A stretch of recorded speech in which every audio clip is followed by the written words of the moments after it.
Bonjour et bienvenue sur ma chaîne YouTube Nina Ambition. Comme tu as bel et bien pu le lire en titre, j'ai négocié un bien avec moins 60% sur son prix initial. J'ai eu ce bien à moins 60% sur sa valeur. Je tiens à te dire que je ne suis pas négociatrice en bien immobilier. Je ne suis pas non plus dans l'immobilier ou agent immobilier. Je n'ai pas fait des études en négociation quelconque. Donc, je vais partager des petites stratégies avec toi dans cette vidéo. Si ça t'intéresse, reste jusqu'à la fin de cette vidéo. J'ai une formation en tant qu'infirmière et j'ai créé cette chaîne Nina Ambition pour partager avec toi mon parcours entrepreneurial.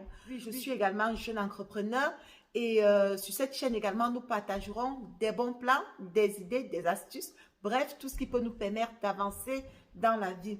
Et surtout, si toi également tu as des bons plans, des idées, n'hésite pas, partage-les avec la communauté, ça nous fera grandir car c'est ensemble qu'on peut aller loin. Comme je te l'ai dit tantôt, j'ai pu acheter un bien immobilier à moins 60% de son prix initial sur le marché. J'ai tout simplement mis en place 3 petites stratégies qui ne coûtent vraiment rien.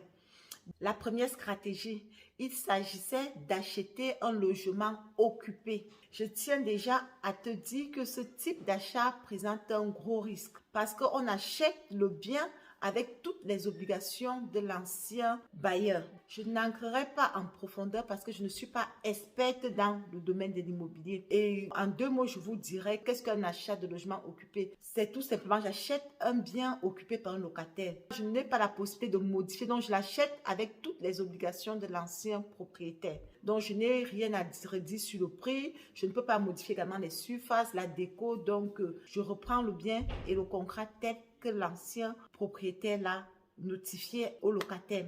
Donc, c'est un peu ça. Maintenant, la spécificité de mon achat, c'est quoi? Je n'ai pas voulu acheter un bien auprès d'un investisseur. Parce que je me dis que l'investisseur a déjà maximisé le bien. Il a déjà tout pris, il a déjà tout fait. Donc, on se retrouve avec un bien, mais on ne peut pas maximiser sa rentabilité. Donc, j'ai préféré acheter un bien habité auprès d'un particulier. Donc, pour mon cas, par exemple, il s'agissait d'une grande maison pris par une dame. La dame avait pour projet d'habiter à l'intérieur. Mais la vie étant ce qu'elle est, elle a été affectée à l'étranger. Elle a été obligée de mettre des locataires dans son logement avant de s'expatrier à l'étranger. Donc, c'est donc comme ça. Quand j'ai su qu'il s'agissait d'un particulier qui était propriétaire, j'ai tout de suite sauté sur l'annonce. Moi, je trouve qu'un bien acheté auprès d'un particulier, on représente plus de sources de revenus, plus de valeur qu'un bien acheté auprès d'un investisseur. Maintenant, c'est discutable.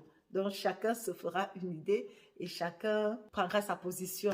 Donc, il y a ça de un que j'ai mis en place. Maintenant, deuxième stratégie. Donc, une fois le bien trouvé, j'avais tenu à visiter le bien lorsqu'il y aura tous les membres de la famille. Donc, en ce qui me concerne, il s'agit d'une maison de plus de 200 mètres carrés. Et la maison a été divisée en 2 grands appartements de plus d'une centaine de mètres carrés. Donc, chaque appartement a plus d'une centaine de mètres carrés. La famille 1 qui restait dans l'appartement 1, cette durée de chaussée, il s'agissait d'un monsieur avec ses 5 enfants. Et la partie 2, il s'agissait d'un couple avec 2 enfants. Désolée, j'ai omis de vous dire quelque chose lors du montage. Il y avait également un gros problème de sous-location dans cette grande maison. Officiellement, nous avons affaire à 2 familles, mais officieusement, une fois sur les lieux, nous avons affaire à beaucoup plus. Je vous laisse deviner la suite. Donc, problème de sous-location, en plus de tous les problèmes qu'il y avait déjà dans cette maison. Donc, la partie 1 avait 3 chambres, oui, et la partie 2 avait 2 grandes chambres et un grand salon et 2 espaces garage qui étaient divisés en 2. Ils ont fait une chambre dans un coin garage et tout. Bon, bref. Donc, voilà, c'est comme ça qu'était construite la maison.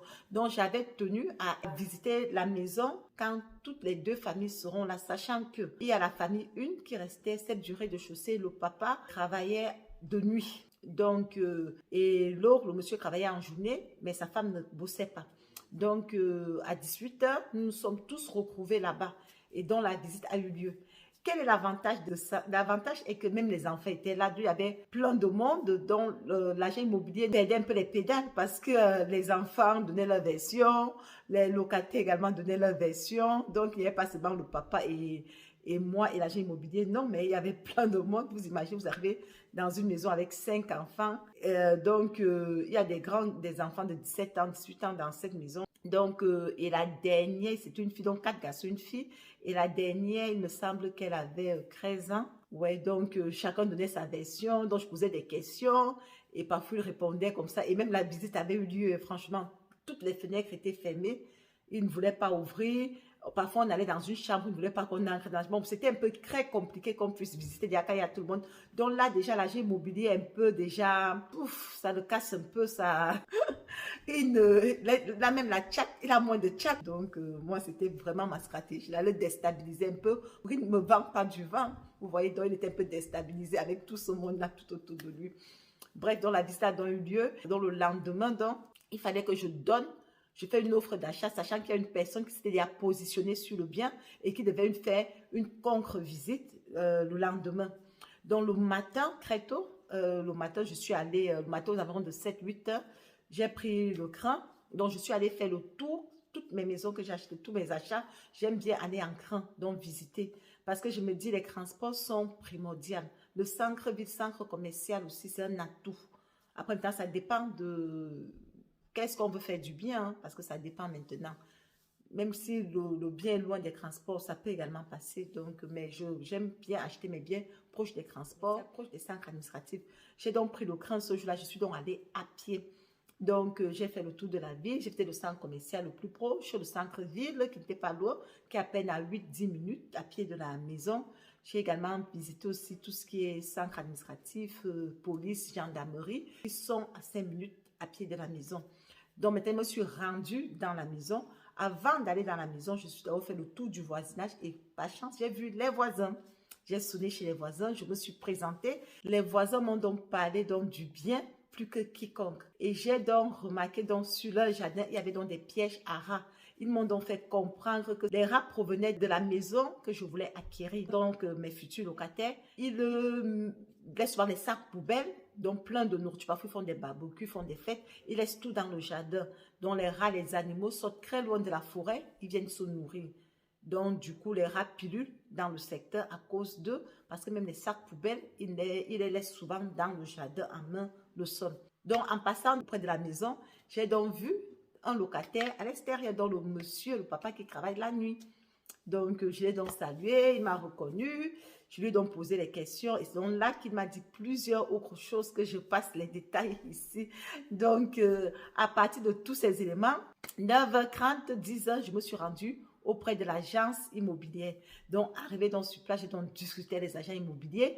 J'ai donné les éléments tangibles parce que même le voisin m'avait dit qu'il a même déjà prévenu les services de l'urbanisme et qu'il y a eu plusieurs descentes. Il y a même des documents comme quoi, si rien n'est fait, si la maison n'est pas dératisée, la maison pouvait être classée en insalubre. Donc, j'ai donc dit que j'étais au courant de tout ça. Les voisins ont un peu exagéré, hein, mais bref. Donc, j'ai donc dit tout ça à l'agent immobilier. Donc, il a donc appelé la vendeuse qui se trouvait à l'étranger. Il a donc exposé le problème. Et moi, j'ai dit je prenais la maison en l'état. Donc, j'étais au courant de tous les problèmes qui s'y trouvent. Donc, demain, je ne pourrais pas faire opposition à la vente ou bien dire qu'il y avait des vices cachés parce que je suis au courant et au moins, je le prends à l'état, mais à condition qu'on accepte mon offre, mon prix. C'est donc comme ça que j'ai pu négocier ce bien à moins 60% de son prix. Franchement, c'est un bien qui est situé pas très loin des transports, à peine 8 à 10 minutes à pied, pas loin des centres-villes, pas loin des centres administratifs, tout ce qui est bureau, banque, police, tout ça franchement. Et c'est situé dans la zone la plus sécurisée de la ville. C'est situé dans la zone la plus huppée vu que c'est en zone pavillonnaire. Donc, franchement, j'ai donc pu négocier donc ce bien à ce prix-là. Donc, vous aussi, vous pouvez le faire. Vous voyez, ce sont des petites astuces. Et moi, je crois que c'est en faisant qu'on apprend. C'est en faisant qu'on apprend. Donc, je vous demande aussi d'essayer. Essayez, n'hésitez surtout pas. Donc, essayez, lancez-vous. Maintenant, la suite, qu'est-ce qui s'est passé avec mes locataires? Ça, c'est une autre histoire. Vous savez, c'est petit à petit. Je ne me suis pas prise la tête pour dire, wow, maintenant, qu'est-ce que je fais? Non, non, non. C'est petit à petit la vie. Même un enfant, qu'est-ce que bébé fait? Bébé commence par ramper. Il se lève, il tombe. Il se relève encore, il tombe. Jusqu'au jour où il va se lever, il va marcher, après il va pourrir. C'est ça ou quoi? Donc, n'hésite surtout pas à commenter, à liker et à partager. J'ai lu quelque part que dans la vie, on reçoit plus ce qu'on demande que ce qu'on mérite. Donc, demandez, sachez provoquer les choses, car rien ne tombera du ciel. C'est pas parce qu'on mérite quelque chose qu'on a facilement le retour du bienfait qu'on a fait. Non, mais c'est quand on demande, quand on provoque parfois certaines situations, quand on reçoit ce qu'on a mérité. Donc, allons-y, provoquons les situations, car qui ne risquent rien à rien. Bye.